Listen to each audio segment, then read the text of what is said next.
Right, my name is Joseph Cain. What I do is visual art, and where I'm from is Toronto. Excellent. Scarborough? Sort of. I'm sort of from Scarborough. Okay, I was born in Scarborough. Well, I can't even say born in Scarborough anymore. I was born, like, where I was born is like the border of East York and Scarborough. Okay. Technically, I'm in Scarborough. Yeah, that's why I said it. But I've lived kind of everywhere. Okay. Yeah, and I've traveled everywhere. So I'm known around, but I guess I've been based in Scarborough. Cool. Yeah.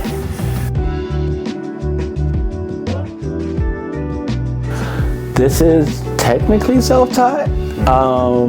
We all had art class, whether you know the situation is, but I didn't go to like secondary schooling for this. This has been a lot of trial and error.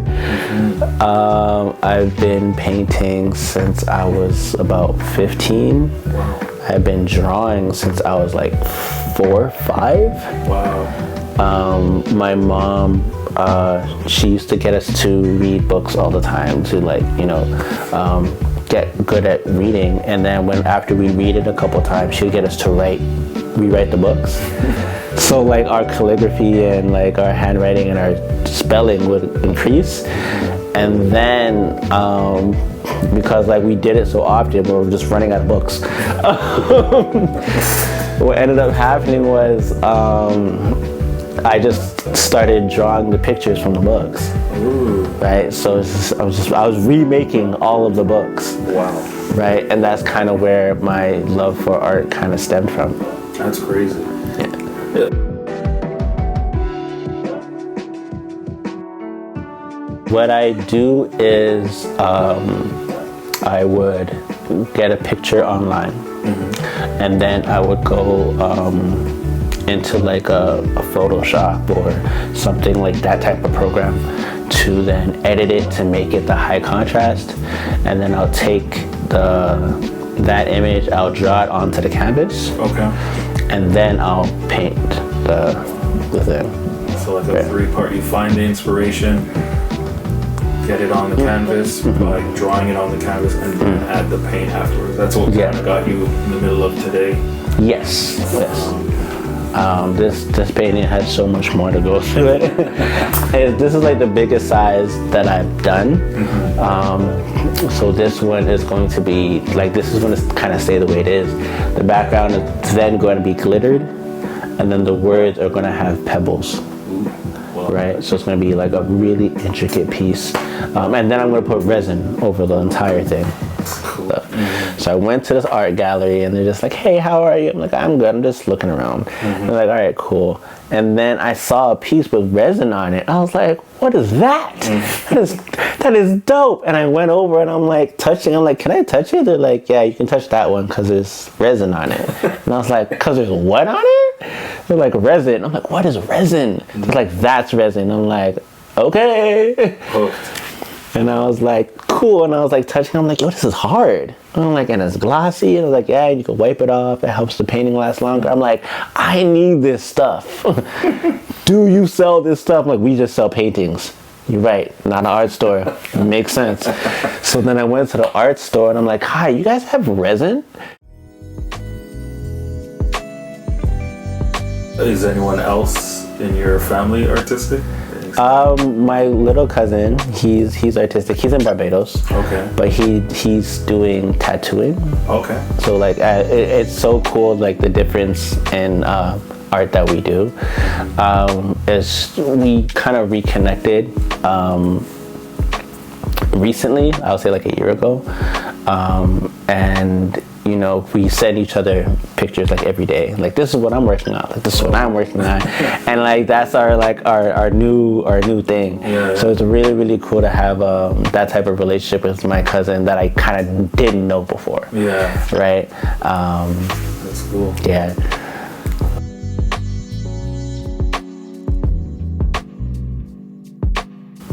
I love making art that people are connected to and strongly, like, emotionally connected to. The only thing I guess would be different would be how I kind of do the commissions and how that conversation goes. Okay, nice. And I think you were saying before you love the reaction, like the people sometimes cry and they're like, oh, there's been so much tears. so many tears. Tears of joy. Tears, I would say both. Okay. I think when I first started, there was a lot of rest in peace paintings. A lot of rest in peace paintings. And a lot of those were definitely like happy sad tears. Especially because what I would do it digitally, and then I would send it to the client and be like, do you like the way this looks? If not, like, I'll change it a bit. If they do, it's like, great, I want to paint it now. And when they do that, I will paint it, and then I'll show them the painting. Like, when I'm home, like, I'll take a picture, I'll send it to them. They're like, oh, that looks amazing. Da-da-da. I'm like, all right, cool. I'm gonna come deliver it to them. And then when I deliver it to them, they're like, Tears. I was like, but you saw the painting already. It's different in person. I'm like, all right, we're here now, I guess. That's crazy. Yeah.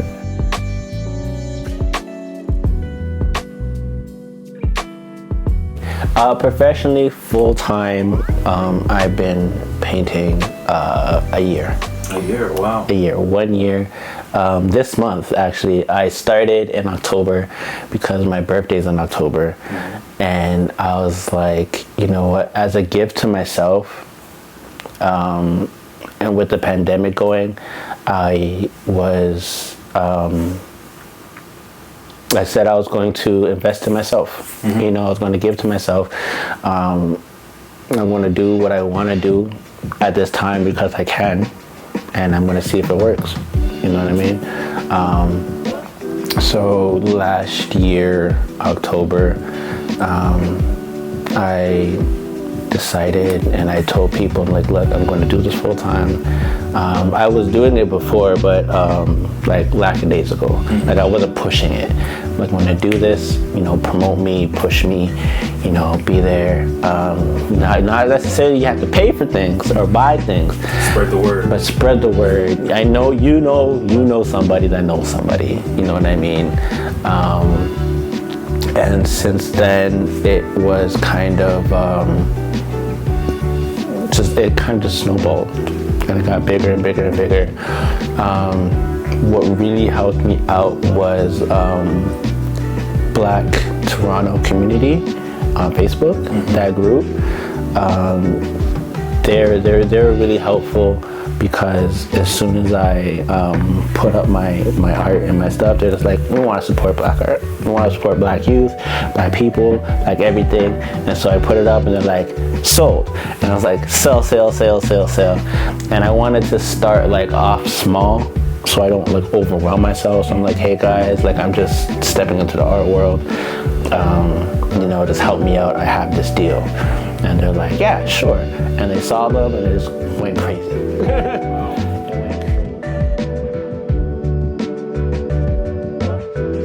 It's a lot harder to wear both hats. And I understand why people have managers. Like, I get it now. Because I've always wondered, I'm like, why do like musicians and why do like artists, they have like their agents and stuff like that. I'm like, why do they, like, if the painting sells itself, we should be fine. But then you realize it doesn't sell itself. Like, as much as it does, like, they don't put the money in the painting's hand. Like, you have to be able to, you know, think about,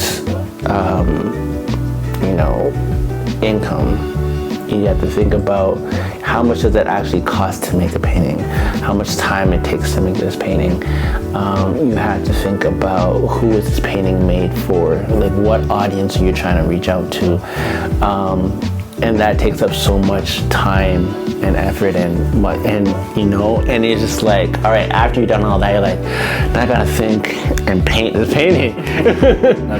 I've already done a full-time job. This is a full person's job. And I was like, all right, now to go do my other job. At the end, it's fulfilling. At the end, I wouldn't trade it, because I love learning. I love the experience. It's definitely a hat that I suggest everyone put on, not necessarily keep on, but at least put it on. Give it a try. Right? Because at the end of the day, if you put it on and you don't want to put it on and you give it to somebody else, you already know what that person should be now doing. You know what I mean? Because if you never try it and then you just automatically just give that hat to somebody else, you now have situations where people are taking advantage of you and you just don't know the difference. Yeah. You know what I mean? If you're looking for my art, if you are looking for commissions, if you are even looking for something that I can't do and I will definitely help you try to get to, you can find me on Instagram. My handle is CALL_ME_XIII.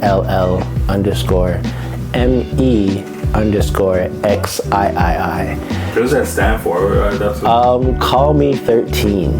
Okay. And if you want to, also, I just put up my website, like just put up a website, like Monday. We're on top of it. Like Monday. So this is the big reveal. You guys are the first people that are gonna be on this website. I knew something was up. My website just dropped. If there are kinks, that's because it just dropped. Callme13.com.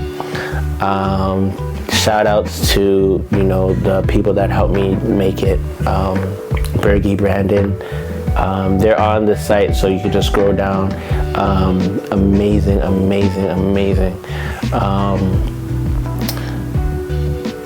Yeah, so those are the two places you can find me for right now. And I have my phone attached to my hip.